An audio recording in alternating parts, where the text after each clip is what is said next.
मैंने मुक्का मारना। एक तो कहते प्यार से चाय बना कर लाई हूँ, आगे से नखरे। अस्सलाम वालेकुम दोस्तों, आज की इस वीडियो में हम बात करेंगे हालिया पाकिस्तानी ड्रामे कभी मैं कभी तुम के बारे में, जो अपनी मुनफरिद कहानी और शानदार अदाकारी की वजह से काफी मशहूर हुआ है। इस ड्रामे में बहुत सी ऐसी बातें हैं जिन पर हम नजर डालेंगे, तो चलिए शुरू करते हैं।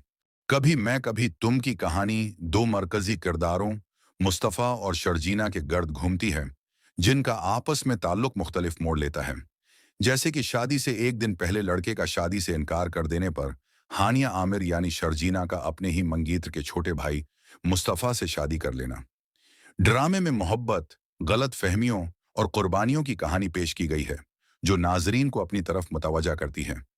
कहानी में कुछ खास मोड़ ऐसे हैं जो नाजरीन को हैरान भी करते हैं और सोचने पर मजबूर भी करते हैं। बेटा जब कमाइयाँ करोगी ना तो फिर 3-4 डिशें तुम्हारे सामने रखा करूंगी मैं। जब तक कमा नहीं रहा तब तक कोई एक चीज तो। सबसे पहले इस ड्रामे के चंद पॉजिटिव पहलुओं पर बात करते हैं। पहली बात यह है कि उसमें अदाकारी बहुत जबरदस्त है। खासकर मरकजी किरदार अदा करने वाले फनकारों ने बहुत अमदा परफॉर्मेंस दी है। उनकी जज्बाती मकालमे और चेहरे के तासरात कहानी को हकीकत के करीब ले आते हैं। खास तौर पर बेरोजगारी, गुर्बत और फिर अपने की घर वालों का साथ न देने जैसे मुश्किल हालात से मुकाबला करना। दूसरी बात यह कि कहानी में जो मोड़ और पिलाट हैं वो नाजरीन को पूरी तवज्जो से ड्रामा देखने पर मजबूर करते हैं। उसके अलावा प्रोडक्शन की वैल्यू भी काफ़ी अच्छी है। सेट डिज़ाइन और शूटिंग लोकेशंस की मेहनत नज़र आती है। ये ड्रामा फहद मुस्तफ़ा की अपनी production company big bang entertainment की पेशकश है। तमीजी करने की जरूरत नहीं है, मैं क्यों दूंगा पैसे, मेरे पास फालतू पैसे नहीं है, लाओ रखो पैसे फटाफट। अब बात करते हैं इस ड्रामे के कुछ कमजोर पहलुओं की। पहला मसला कहानी की रफ्तार का है। कई मकामात पर ड्रामा काफी सुस्त हो जाता है, जिससे नाजरीन की दिलचस्पी में कमी आती है।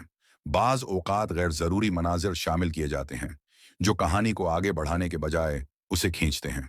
दूसरा मसला कुछ किरदारों की गहराई की कमी है। अगरचा मरकजी किरदारों को अच्छी तरह पेश किया गया है, लेकिन सानवी किरदारों पर इतनी तवज्जो नहीं दी गई, जिससे कहानी का असर कुछ कम हो जाता है। ये भी कहना जरूरी है कि इस ड्रामे में कुछ मुआशरती मसाइल को पेश करने की कोशिश की गई है, जैसे कि रिश्तों में गलत फहमियां, बेटे की शादी हो जाने के बाद माँ का अपने ही बेटे की सास बन जाना, घर में कोई चीज गायब हो जाए तो बेरोजगार होने की वजह से सीधा शक गरीब बेटे और उसकी बीवी पर जाना, और एगो की वजह से पैदा होने वाले मसाइल। ये पहलू काबिल तारीफ हैं, क्योंकि ड्रामे में ये पैगाम दिया गया है कि इंसान को अपने रिश्तों की कदर करनी चाहिए और अना को कभी दरमियान में नहीं आने देना चाहिए। अरे मुबारक हो। क्या हुआ?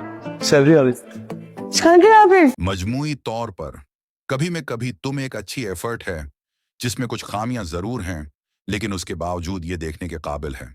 हकीकत ये है कि अब हमारे यहाँ वैसे ड्रामे नहीं बनते जैसे बनाने चाहिए, बल्कि वैसे बनते हैं जो लोग देखना चाहते हैं।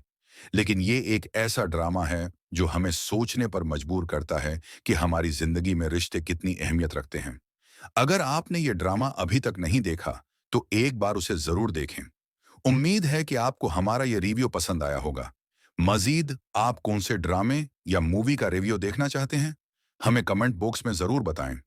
अगर आपको ऐसी मजीद वीडियोस देखने में दिलचस्पी है तो हमारे चैनल डिजिटल अवीज को सब्सक्राइब करें और इस वीडियो को लाइक करें। अल्लाह हाफिज।